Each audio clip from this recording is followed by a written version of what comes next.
গতকাল ঢাকা বিশ্ববিদ্যালয়ে যা হয়েছে, একজনকে পিটিয়ে হত্যা করা, জাহাঙ্গীরনগর বিশ্ববিদ্যালয়ে পিটিয়ে হত্যা করা, এ পর্যন্ত 6 জনকে এভাবে পিটিয়ে হত্যা করা হয়েছে।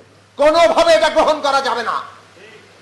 এই অন্তর্বর্তী সরকার, ছাত্র জনতা, রাজনৈতিক দল সকলের সমর্থনের উপর দাঁড়িয়ে আছে। আপনাদেরকে এখানে ব্যবস্থা নিতে হবে। ষড়যন্ত্রকারীরা ষড়যন্ত্র করতে পারে, কিন্তু ষড়যন্ত্রকারীদের সফল হতে দেওয়া যাবে না। অবশ্যই এদেরকে আইনের আওতায়, বিচারের আওতায় আনতে হবে যারা এই হত্যাকাণ্ড চালিয়েছে। আগামীর বাংলাদেশ ফ্যাসিস্টরা যে পথে চালিয়েছে তার কোনো লক্ষণ আমরা দেখতে চাই না। রাষ্ট্রশক্তি যারা এখানে অবহেলা করবে, দায়িত্ব অবহেলা করবে, তাদের বিরুদ্ধে দৃঢ় অবস্থান গ্রহণ করেন।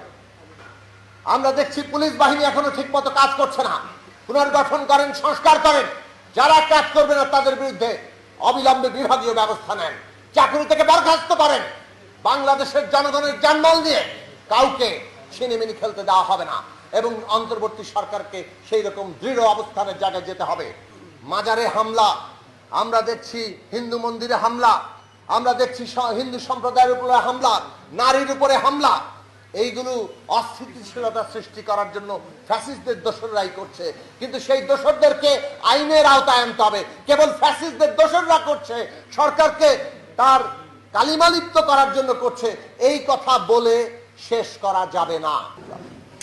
90 সালে গণ অভ্যুত্থান হলো, তখনও আরেকবার মানুষ আশাবাদী হলো যে এইবার বোধহয় গণতন্ত্রের পথে হাঁটবে, কিন্তু তারপরেও আমরা দেখলাম একই বৃত্তে ঘুরপাক খাওয়া।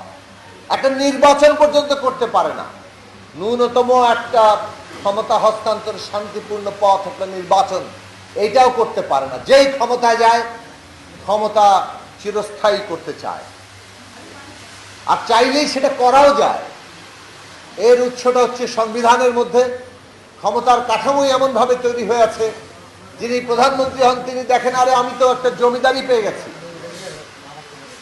এই তো যা ইচ্ছা তাই করা যায়, এটা তো চিরস্থায়ী করা এত সহজ।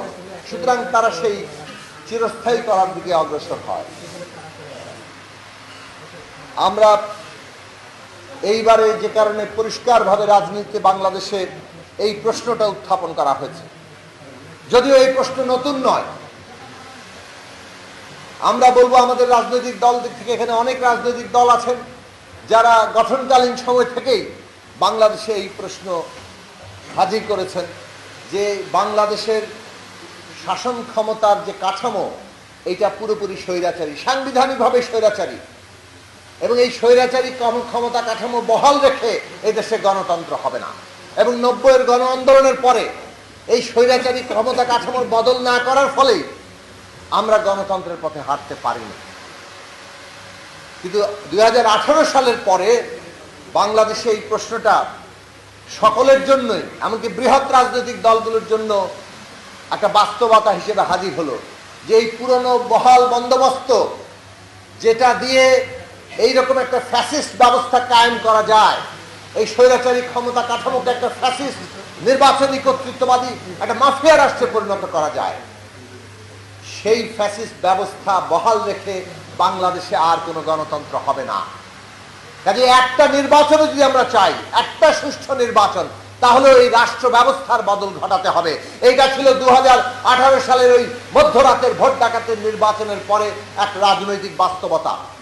সেই বাস্তবতা সামনে ছিল বলেই রাজনৈতিক দলগুলোর মধ্যে রাষ্ট্র ব্যবস্থা সংস্কার এবং বদলের প্রশ্নটি মুখ্য রাজনৈতিক প্রশ্ন হয়ে উঠেছিল এবং যুগপৎ আন্দোলনে 31 দফা রাষ্ট্র ব্যবস্থা সংস্কার এবং রূপান্তরের কর্মসূচি সামনে এসেছিল। নতুন একটা রাজনৈতিক বন্দোবস্তের প্রশ্ন সামনে এসেছিল এবং সেই কারণেই বলবো যে জমিন তৈরি হয়েছে, সেই জমিনে ছাত্র জনতা যে অভ্যুত্থান তৈরি করলো, আমাদের দেশের ছাত্ররা, শিক্ষার্থীরা, তরুণরা যে অগ্রণী ভূমিকা নিলেন এই অভ্যুত্থানের ক্ষেত্রে, তারা এই বাংলাদেশে নতুন একটা গণতান্ত্রিক রাজনৈতিক বন্দোবস্ত দেখতে চান, এটা স্পষ্ট করে রাজনৈতিক লক্ষ্য নির্ধারণ করে দিয়েছেন। ফলে নতুন বাংলাদেশের যাত্রা কোন পথে, এটা নির্ধারিত হয়ে গেছে অভ্যুত্থানের মধ্য দিয়ে, যে নতুন একটা বন্দোবস্ত লাগবে। সেই বন্দোবস্তের ভিত্তি হচ্ছে একটা গণতান্ত্রিক সংবিধান, এর বাইরে অন্য কিছু নয়। কিভাবে আমরা সেটা অর্জন করব, সেই বিষয়ে এখন জাতীয় ঐক্যমত্য দরকার। অন্তর্বর্তী সরকার গঠিত হয়েছে, অভ্যুত্থানের উপর দাঁড়িয়ে তাদের কাজ হচ্ছে এই জাতীয় ঐক্যমত্য তৈরিতে সহায়তা করা, তার ক্ষেত্র প্রস্তুত করা। শিক্ষার্থী, রাজনৈতিক দল, শ্রেণী পেশার মানুষ, সকল অংশীজনকে একটা জাতীয় ঐক্যমত্যে নিয়ে আসা, কিভাবে আমরা এই গণতান্ত্রিক রাষ্ট্র, গণতান্ত্রিক সংবিধান অর্জন করতে পারি, কিভাবে এই দেশে